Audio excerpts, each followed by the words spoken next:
तुलसी विवाह पूजन के लिए तुलसी के पौधे के चारों ओर मंडप बनाना चाहिए। फिर तुलसी के पौधे को एक लाल चुनरी अर्पित करनी चाहिए। साथ ही सभी श्रृंगार की चीज़ें भी अर्पित करें। इसके बाद गणेश जी और शालिग्राम भगवान की पूजा करनी चाहिए। शाम के समय सारा परिवार इस तरह तैयार हो जैसे विवाह समारोह के लिए होते हैं। तुलसी का पौधा एक पटिया पर आंगन, छत या पूजा घर के बिल्कुल बीच में रखें। तुलसी के गमले के ऊपर गन्ने का मंडप सजाएं। तुलसी देवी पर समस्त सुहाग सामग्री के साथ लाल चुनरी चढ़ाएं। गमले में शालिग्राम जी रखें। शाली जी ग्राम पर चावल नहीं चढ़ते, उन पर तिल चढ़ाए जा सकते हैं। तुलसी और शालिग्राम पर दूध में भीगी हल्दी लगाएं। गन्ने के मंडप पर भी हल्दी का लेप करें और उसकी पूजा करें। अगर हिंदू धर्म में विवाह के समय बोले जाने वाला मंगलाष्टक आता हो तो अवश्य करें। भाजी, मूली, बेर और आंवला जैसी सामग्री से पूजा करें। कपूर से आरती करें। नमो नमो तुलसजा महारानी, नमो नमो हरि की पटरानी। प्रसाद चढ़ाएं। 11 बार तुलसी जी की परिक्रमा करें। प्रसाद को मुख्य आहार के साथ ग्रहण करें। प्रसाद वितरण अवश्य करें। पूजा समाप्ति पर घर के सभी सदस्य चारों तरफ से पटिये को उठाकर भगवान विष्णु से जागने का आह्वान करें। उठो देव सामरा, भाजी भोर आंवला, गन्ना की झोंपड़ी, शंकर जी की यात्रा। हे सांवले सलोने देव, भाजी बोर आंवला चढ़ाने के साथ हम चाहते हैं कि आप जागृत हों, सृष्टि का कार्यभार संभालें और शंकर जी को पुण्य अपनी यात्रा की अनुमति दें। तुलसी विवाह की कथा इस प्रकार है।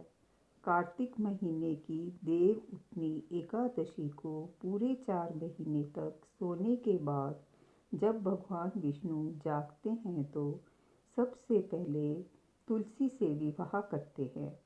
भगवान विष्णु को तुलसी बहुत प्रिय है और केवल तुलसी दल अर्पित करके श्री हरि को प्रसन्न किया जा सकता है। जो लोग तुलसी विवाह संपन्न कराते हैं उनको वैवाहिक सुख मिलता है। राक्षस कन्या वृंदा को एक आशीर्वाद के अनुसार भगवान विष्णु ने वृंदा से विवाह करने के लिए शालिग्राम के अवतार में जन्म लिया। प्रबोधिनी एकादशी के दिन भगवान विष्णु ने शालिग्राम के अवतार में तुलसी से विवाह किया था। इसलिए हर साल प्रबोधिनी एकादशी को तुलसी पूजा की जाती है। वृंदा नाम की राक्षस कन्या कैसे बनी तुलसी और कैसे हुआ विष्णु के साथ तुलसी का विवाह। हिंदू धर्म ग्रंथों के अनुसार वृंदा नाम की एक कन्या थी। वृंदा का विवाह समुद्र मंथन से उत्पन्न हुए जलंधर नाम के राक्षस से कर दिया गया। वृंदा भगवान विष्णु की भक्त के साथ एक पतिव्रता स्त्री थी, जिसके कारण उसका पति जलंधर और भी शक्तिशाली हो गया। यहाँ तक कि देवों के देव महादेव भी जलंधर को पराजित नहीं कर पा रहे थे। भगवान शिव समेत देवताओं ने जलंधर का नाश करने के लिए भगवान विष्णु से प्रार्थना की। भगवान विष्णु ने जलंधर का वेश धारण किया और पतिव्रता स्त्री वृंदा की पतिव्रता नष्ट कर दी। जब वृंदा की पवित्रता खत्म हो गई तो जलंधर की ताकत खत्म हो गई और भगवान शिव ने जलंधर को मार दिया।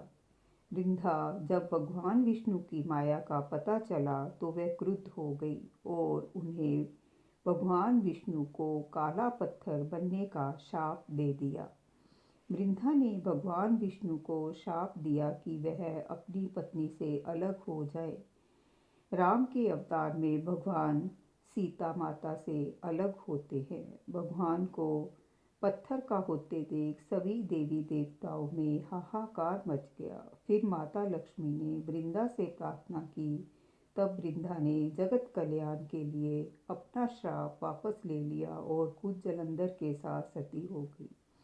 फिर उनकी राख से एक पौधा निकला जिसे भगवान विष्णु ने तुलसी नाम दिया और खुद के एक रूप को पत्थर में समाहित करते हुए कहा, आज से तुलसी के बिना मैं प्रसाद स्वीकार नहीं करूँगा। इस पत्थर को शालिग्राम के नाम से तुलसी जी के साथ ही पूजा जाएगा। कार्तिक महीने में तुलसी जी का शालिग्राम के साथ विवाह भी किया जाता है। जो लोग तुलसी विवाह संपन्न कराते हैं उनको वैवाहिक सुख मिलता है।